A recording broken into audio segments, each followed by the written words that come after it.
Dave Roberts now available.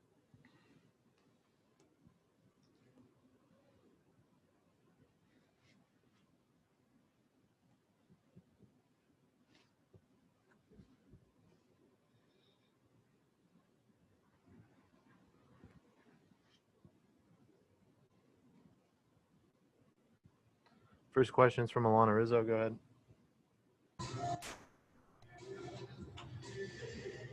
Hi, Dave. What made Dustin May the right man for the job in Game 3? I think that he didn't go. He went 27 pitches a couple of days ago. We just felt that we've always viewed him as a starter, and I'm not sure how long he's going to go. But we just wanted him to. We just felt he gave us the best chance to take down some outs tonight, and it's one of those things, Alanna. You got all hands on deck, and everyone will be ready for their lanes. Yeah, you had mentioned all hands on deck, and you still have some pretty rested hands and arms, if you will. What a luxury is it to have Tony Gonsolin as well as Julio Urias coming out of that bullpen, depending upon how long Dustin May can go for you? It's great. It is. And I think the main thing is that, number one, the talent, but also the understanding and the buy-in that each one of these pitchers has in me and the coaches. Dave, you said last night that you would continue to think about what you're going to do in the ninth inning. Any further thought on how you see Kenley moving forward? Well, right now, he's pitched 2 days in a row, so he'll be down tonight. And like I said last night, is no one feels worse than Kenley as far as wanting to perform for his team, his teammates. And, our job is to get him back right. And looking back at the video, after that, that Cronenworth at bat was a tough at bat. Then he didn't make some pitches, but up until that point, I thought was really good.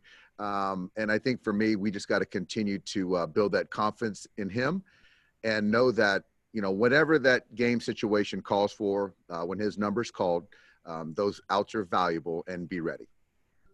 And finally for me, Doc, is Jake McGee okay, and might we anticipate seeing him in this game tonight? Yeah, I mean, Jake's available. Jake's been great. He's one of the leaders of the club, of the pen. And we haven't had a chance to see Flo yet, Petey yet, even Cleric. So we're trying to get these guys in there. Clayton gave us a great start, and we used some other guys, in that first game. So they're fresh. They're ready to go. Next question from Dave Vassay. Go ahead. With that being said, Dave, as far as Kenley being down tonight, how will you handle the final 6 outs? Is it matchup based, and is there any one or two guys that you see using at the end of the game tonight? I think it's more matchup based, and I think that guys are all in a good place physically, and so now we just got to get 27 outs and put our guys in the best position. So I love the options we have, and again, Dave, it just goes to the buy-in from Kenley to everybody in that bullpen, just being ready to take the baseball and go as hard as they can for as long as they can and get outs. Thank you. Next question from Bill Plunkett. Go ahead. Dave, I asked you last week, and I'll ask again. Do you see a physical reason for Kenley's velocity and command to have both dropped off considerably in the last month? You know what, Bill? I don't know the reason. Just watching some video, I think there were some 93s in there last night, mixed in with some 89. So I think more of the thing is that just the fluctuation of velocity and the lack of consistency with it. And that just speaks to the throw. We're still digging in on it. And with Kenley, I think that regardless of velocity, when he's executing, making quality pitches, he's as good as anybody. But then when you start not executing and missing to the big part of the plate, then it's not as good. So that's something we're constantly trying to figure out. When you say digging in on it, do you think it's mechanics? There's mechanics, there's body movement, there's, releasing the baseball and how his hand is and all that stuff that is a lot above my kind of intelligence level, but we have a lot of smart guys working through it. And can you trust him in a high leverage situation while he's pitching like this? I think right now, I think certainly leverage matters. I think I'm going to continue to watch the game, talk to the pitching coaches, talk to Kenley. I'm not going to make that decision yet. He's a very proud man who takes a lot of pride in being the closer. How do you present this to him so that you don't lose him mentally? No, the thing is that one thing I'm not concerned about is losing Kenley mentally. We have a very good relationship. All he cares about is winning a championship for the city of Los Angeles. And I understand, and I'm very sensitive to what he has accomplished on the baseball field as a closer and as a perennial all-star. But we also have to look in real time and do what's best for the Dodgers. And he understands that. And so, like I said before, when he gets the baseball, I'm going to expect him to get those outs. And that's kind of what I expect, and I know he expects the same. Is this a sit down you have to have with him? No, we've talked. We're in a great place. Thanks, Dave. Next question is from Jorge Castillo. Go ahead. If you mentioned the ninth inning or whatever will be matchup based, just wondering, do you notify guys in advance with, like, you might pitch in this part of the game, or do you think that's necessary? Do you think that helps? I think with our guys, it's more of understanding what hitters are going to get, and whatever the leverage, these guys are ready, whether it's up, down, whether it's 4 or 5 hitters, whether it's the 4th, the 5th, the 6th, 7th, and whenever it is, they'll be ready. Do you think just the last few years we've seen teams handle their bullpens very strangely, I guess? I mean, the Red Sox did, they pivoted away from Kimbrel, and we saw last year with the Nationals did. Do you think that helps with buy-in and makes guys more comfortable knowing that this might be the approach you guys take? I do think it makes guys more comfortable. They all are a big part of what we're doing, what we're trying to do, and their buy-in is certainly important. And it obviously gives me the latitude to give guys their best lanes. And shifting gears a little bit here, you guys have had very little changes in your lineup. Obviously, you mentioned that you guys have fewer platoons this year. Just wondering what kind of impact that has on guys and yourself on and off the field. On the field, it just makes it a little bit, I just like our matchups, regardless of who we run out there, and the guys that performed to earn that. It makes it a little bit more tough on the opposing manager. Off the field, I can't really speak to what it means off the field. But when we do want to match up, like we got Pagan versus Peterson last night, and Jock took a great at bat, we can still have some matchups that we want. But it's great, and it is nice to pencil guys in. But again, that goes with guys earning that. Next question is from Jim Alexander. Go ahead.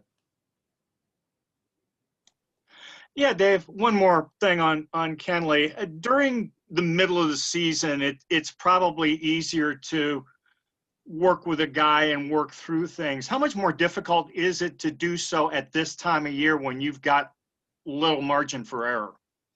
It is, because I think that when you're talking about the postseason and, the trial run, the regular season, the leash, whatever you want to call it, it's about winning baseball games, and performance now, it's about results, and so everyone in that clubhouse understands that, and it's my job to see that, acknowledge it, whether it's on the position player side, whether it's on the pitching side, and but there's 28 guys in that clubhouse, and we're going to need every single one of those guys if we want to win a championship.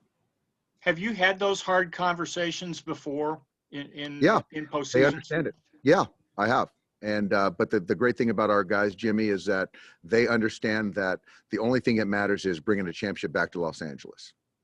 Got a question from Mike DiGiovanna. Go ahead. Hey, Dave. Just wondering what went into the decision to start Jock against this lefty tonight, assuming hasn't seen a lot of him. Is there something style-wise that matches up? Yeah, well, Jock, his last 2 regular season hits are against a lefty. No, but Morahone is a neutral guy. He's actually better against right. It's the change up. And I think that to put Jock in there, it'll just kind of makes it a little bit more difficult for them to navigate their pen and give us a better matchup. I don't expect him to go more than one time through the lineup. So, but we'll see. We still got to go out there and take good at bats. Jock should see him once, but again, I still like Jock against him in this situation. Okay, last question. Is Trinan available tonight? Yes, sir. Okay. I have another question from Jorge Castillo. Go ahead. It's kind of a silly one, but if you guys are in your road grays, you hit the top of the inning, you take DP second. If anything else changes, the road team here. No, you know what? It's interesting. Is yeah, we're the road team now, but we're getting pretty settled into this clubhouse, and I don't mind putting on the grays. It's still baseball. It'll be a little bit different, but no, we're good. Next question's from Eric Steven. Go ahead. Dave, I know this is the first time you guys have had family around during the games, but is there anything particular about this ballpark? It seems like you guys are closer to where your, friends and loved ones might be than like a normal ballpark, just given how it's set up. I think personally for me to see my wife and daughter down the first base line, it's great. I know the coaches and the players feel the same, and everyone in their Dodger blue, and just to know that we're sharing the same space. I mean, it's just great. And hopefully we can continue to advance and get more fans and get more loud and boisterous. But yeah, Eric, to have our families with us in the bubble is fantastic. Thank you. Got time for one more. Go ahead, Michael. There it is. Hey, Dave. I've been meaning to ask you this for the last week, and I guess it's still relevant now with all the bullpen questions you're getting today. I believe I saw you're the first manager to make the postseason in each of your first 5 seasons, so belated congratulations on that. But I want to ask you, what's the most important thing you've learned over those past 5 playoff experiences? And if you could go back to 2016 before your first NLDS series with the Nationals that year, what advice would you give yourself about managing the playoffs? Yeah, I've learned a lot. And hopefully I'm continuing to learn. I know we've got very good players that the organization has put in front of us and surrounded me and the coaches with. And it's just about continuing to put guys in the best position to have success, remain positive, see good things happening, rely on a lot of different things. I've got a lot of different voices and things coming at me, and just try to still get as much clarity as possible. And I guess keep my kind of emotions as level as possible. Last night was a prime example where there was a little exchange and just trying to get our guys to recalibrate and refocus. So yeah, Michael, it's been a great fun run up to this point, and I'm enjoying and still learning every day. Thanks, Dave. Thanks, everybody.